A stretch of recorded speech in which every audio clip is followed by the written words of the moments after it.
Bonjour, Maman Camille, la commerçante du quartier, fait irruption dans la chambre de Délé, son voisin, et lui prend son poste téléviseur, le fer à repasser, puis deux téléphones portables sur la table à l'entrée.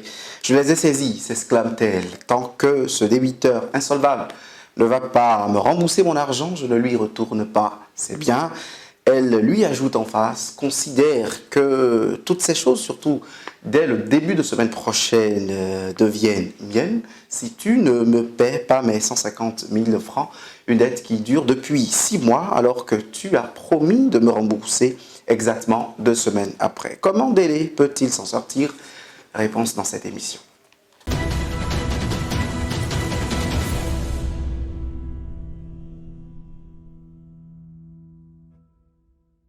Maître Amandine Goulet-Diassin, bonjour. Bonjour, monsieur quelqu'un, vous allez bien? Très bien, un plaisir d'être avec vous ici. Vous êtes avocate au barreau du Bénin. Oui. Déjà, Maman Camille a-t-elle raison de saisir les biens de son voisin? Non, Camille n'a pas raison d'aller saisir les biens de son voisin parce qu'elle n'est pas un huissier de justice et nul n'a le droit de se faire justice. Et donc, ce qu'elle a fait, on appelle ça en droit une voie de fait et pour laquelle elle pourrait être conduite devant le procureur de la République ou devant le juge civil pour être condamnée. Ça fait 6 mois qu'une dette qui devrait durer 2 semaines est en cours, mais c'est une habitude ici pour nous de prendre un ou deux biens de ce débiteur quand même. Non, mais on n'a pas procédé comme ça. La loi est certes dure, mais c'est la loi. Et donc, la procédure pour pouvoir faire les saisies ne se passe pas comme ça. Et déjà, il y a une erreur que les gens commettent quand ils font des prêts aux gens, c'est qu'ils ne prennent pas de garantie, ils ne se font pas délivrer des documents, des reconnaissances de dette, parce que la plupart du temps, c'est verbal. Et passe-moi 500 000, on lui remet sans trace, et après, ce dernier se refuse de payer le montant. Donc, Maman Camille, normalement, pour avoir remboursement, n'a pas procédé comme ça. Elle a s'adressé à un huissier de justice qui a le pouvoir maintenant de saisir le président du tribunal pour obtenir une ordonnance au fin de saisie conservatoire, qui est une mesure conservatoire comme ça s'entend, pour pouvoir mettre sous scellé, en tout cas sous main de justice, ces biens-là. Ensuite, elle va assigner, c'est le même huissier du moins qui continue la procédure, qui va assigner ce dernier en paiement du montant dû à Maman Camille. Et quand une décision sera rendue en la faveur de Maman Camille, cet huissier va convertir, après avoir obtenu le titre à l'issue de la décision, convertir la saisie conservatoire en saisie-vente et soumettre ça à un commissaire-priseur. C'est une procédure assez longue, si je peux me permettre, mais qui revient plus coûteuse aux créanciers. Justement, parce que deux téléphones portables, un poste téléviseur, tout ça ne coûte pas autant pour rembourser un huissier, un commissaire-priseur. Pour 150 000 francs, on n'est peut-être pas en droit ou on n'a peut-être pas les moyens de faire toute cette procédure. Mais naturellement, aujourd'hui, avec la loi sur la modernisation, il est créé au sein de chaque tribunal les chambres de petites créances, qu'on appelle petites créances, et dont le seuil ne dépasse pas 5 millions. Donc, en dessous de 5 millions, elle peut saisir directement cette chambre de petites créances-là. Et c'est une somme de requête, hein. Il n'y a pas beaucoup de frais à payer. Donc, elle n'a pas besoin d'aller voir un huissier de justice, pas besoin de voir un commissaire-priseur, mais elle saisit le président par cette procédure-là et elle joint à sa procédure toutes les pièces. Justement, si elle avait une reconnaissance de dette, elle joint cette reconnaissance de dette-là. Et si, pas extraordinaire, elle subit un dommage, elle peut réclamer un dommage-intérêt, mais elle ne doit pas dépasser le seuil de 5 millions. Cette procédure est peu coûteuse, n'a pas besoin d'un huissier de justice avant d'être initiée. Est-ce que, parce que vous avez déjà commencé par décliner les conditions de saisie quand on est créancier d'un bien ou d'une chose appartenant à son débiteur, vous avez parlé des deux procédures, mais déjà, est-ce que cela voudra dire qu'il y a d'autres conditions plus explicites, de sorte à ce que même si c'est 5 000 francs, je ne sais pas, 10 000 francs, nos dettes, nos emprunts de tous les jours, là, que le débiteur, que le créancier du moins, soit en droit, non pas de violer les droits de son débiteur, mais de faire des choses qui sont conformes à la loi dans notre pays pour rentrer en possession de son argent. Je pense déjà que la première chose à faire, c'est d'éviter les prêts. Mmh. Moi, Les gens ne seront pas d'accord avec vous parce que pour une chose ou l'autre, on a besoin d'argent. On a besoin d'argent, mais je dis d'éviter les prêts parce que c'est quand vous évitez les prêts que vous n'allez pas vous retrouver devant le tribunal à réclamer 150 000 francs. Parce que cela fait des fois même que le créancier n'a plus envie même de faire une procédure et dit bon, je le laisse, c'est Dieu parce qui que va quand il fait la balance, il va dépenser plus que le montant que le débiteur lui doit. Moi, je demande toujours aux gens, il faut toujours prendre des garanties. Les garanties, c'est quoi? Comme je l'ai dit au départ, une reconnaissance de dette. C'est important. La personne qui vous doit de l'argent, il faut qu'il vous fasse un document et qu'il puisse dire, je mets en garantie telle chose. C'est vrai que les formes de garantie, il y a des garanties qu'on peut faire soi-même, mais il y a des garanties qui doivent faire devant notaire obligatoirement. Mais si on parle de 150 000 francs, vous voyez, on peut mettre peut-être une télé en garantie et stipuler dans la reconnaissance que à l'issue de tel délai, si je ne paye pas, elle peut devenir propriétaire de ce bien-là. C'est possible de le faire, mais on n'a pas souvent ces réflexes-là. Maître, est-ce que la loi ne méconnaît pas notre sociologie? Quand mon enfant est à l'hôpital, j'ai besoin de 50 000 francs. Est-ce que j'ai besoin de mettre ma télé en garantie? J'ai un collègue qui doit me secourir le temps de sortir mon enfant d'un lit d'hôpital. Mais vous êtes dans le besoin. Je ne sais pas si vous êtes dans le besoin que vous allez, moi, violer mes droits.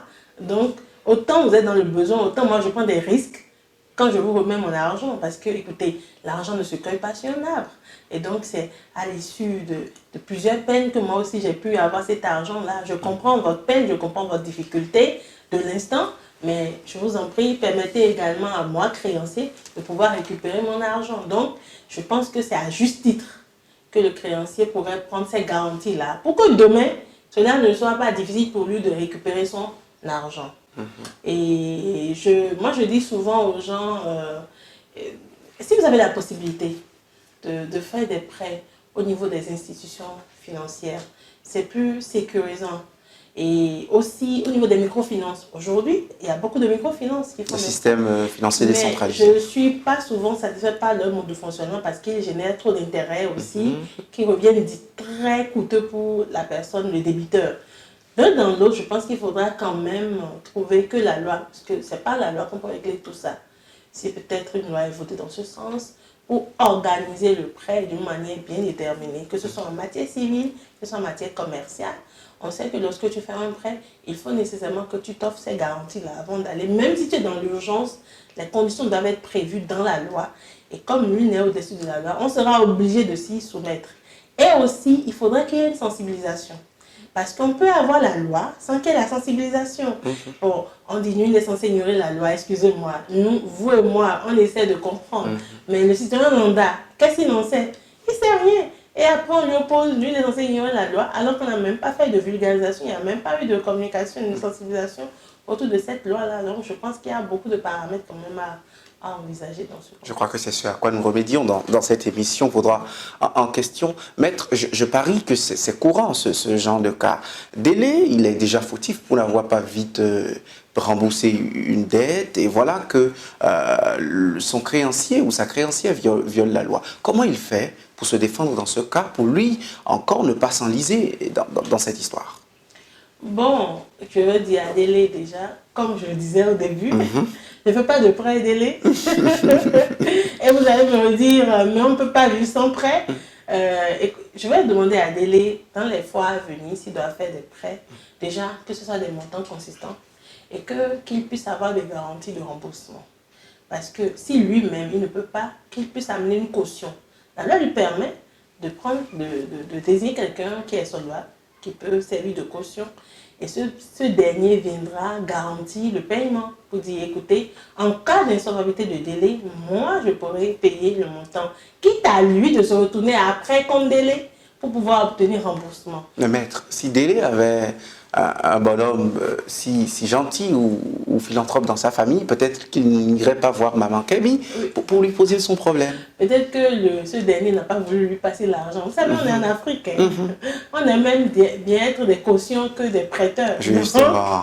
Donc, c'est peut-être pour ça. Sinon, j'ai des cas comme ça, j'ai eu plusieurs cas comme ça où des gens, des parents très fortunés, mais qui sont obligés d'aller faire des prêts auprès des tiers et qui prennent les parents fortunés comme caution, bien entendu, avec leur consentement. Ce n'est pas sans le consentement de la caution. La personne qui vient doit consentir, doit accepter, garantir le paiement.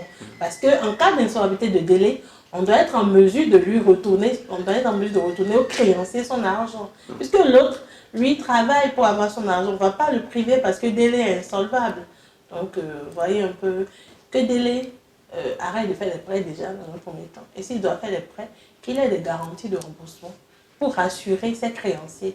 Parce que lorsque vous êtes un bon payeur, là, vous serez toujours des gens qui vont vous passer de l'argent. Vous allez constater que celui qui paye éviter d'être là. On dit qui paye, c'est de s'enrichir. C'est vrai. S'enrichir dans quel contexte? C'est s'enrichir lorsqu'il a des besoins plus tard, qu'il puisse trouver encore le même créancier à son secours. Mais si tu te fermes les portes déjà en ne remboursant pas ce que tu as déjà pris, c'est pas la peine de te retourner vers la même personne. Donc, voilà. Maître, au vu de la législation au Bénin, comment est-ce qu'on fait des prêts, petits ou grands montants, créanciers et débiteurs, sans se retrouver devant les tribunaux pour rentrer en possession de son argent? Et quel est le cadre de sécurité? Est-ce qu'on est même obligé d'aller devant le notaire ou comment est-ce qu'on s'y prend? Vous parlez de garantie, est-ce que c'est suffisant? C'est pas suffisant. Il faut être de bonne moralité. Il faut être honnête. Parce que les Béninois, excusez-moi, la plupart des Béninois ne sont pas honnêtes. Quand ils font des Ils ne seront pas d'accord avec vous? Oui, ça, la vérité est toujours mal perçue. Hein, donc, tant que je dis la vérité, je suis à l'aise. Je dis une chose, ils ne seront pas d'accord de payer. Si, par exemple, dans d'autres pays, j'en ai fait l'expérience, j'ai fait des stages à l'étranger, et vous voyez, volontairement, la personne s'exécute sans même qu'on aille devant le juge. Quand tu passes de l'argent, tu dois savoir que tu dois rembourser. On n'a pas besoin de te rappeler ton échéancier. Mais si tu as des difficultés pour honorer cet engagement, aie l'aimabilité d'informer ton créancier à l'avance pour dire j'ai eu telle difficulté, c'est pour ça que je n'ai pas pu. La législation actuelle n'offre pas je vais pas dire de sécurité pour le paiement intégral du montant. Je suis désolée parce que l'un dans l'autre, vous n'obtiendrez pas complètement remboursement de la totalité. Lorsque vous allez devant le juge, vous aurez une décision en main, mais des fois vous vous retrouvez face à des débiteurs très insolvables qui organisent même leur insolvabilité. C'est-à-dire quoi? Ils peuvent aller acheter des biens au nom de leurs parents pour ne juste pas pouvoir payer ce qu'ils vous doivent. Donc vous voyez, ça veut dire l'honnêteté. Il faut être honnête. Si nous arrivons à cultiver ça déjà en notre sein, la sincérité, je pense qu'il n'y aura pas trop de problèmes au point où le législateur sera obligé d'aller voter une loi pour sécuriser les prêts. Parce qu'il n'y a pas de loi contre la mauvaise foi pour autant. Eh bien, mais la mauvaise foi, c'est les dommages d'intérêt. Quand on va rapporter au juge que vous êtes de mauvaise foi, que vous ne voulez pas payer, on peut demander des dommages d'intérêt. Et puis le juge, il y a certains juges qui arrivent à condamner le débiteur pour sa mauvaise foi, qui constate que celui-là a quand même les moyens et qui ne veut pas, il veut juste retarder le paiement de sa créance et puis le condamne à des dommages d'intérêt selon la valeur réclamée. Voilà. Maître, on va conclure cette émission. Un conseil aux débiteurs et aux créanciers. Aux débiteurs, ayez des bonnes garanties. N'allez pas faire des prêts si vous n'êtes pas en mesure de pouvoir rembourser. Et aux créanciers, assurez-vous d'avoir des garanties avant de passer de l'argent. Maître Amandine Goudé-Jessin, je rappelle que vous êtes avocate au barreau du Bénin. Merci de nous avoir reçus. Nous avons parlé d'aide, créance, paiement, en partant d'un cas pratique sur la saisie. Merci d'avoir été des nôtres. À très vite.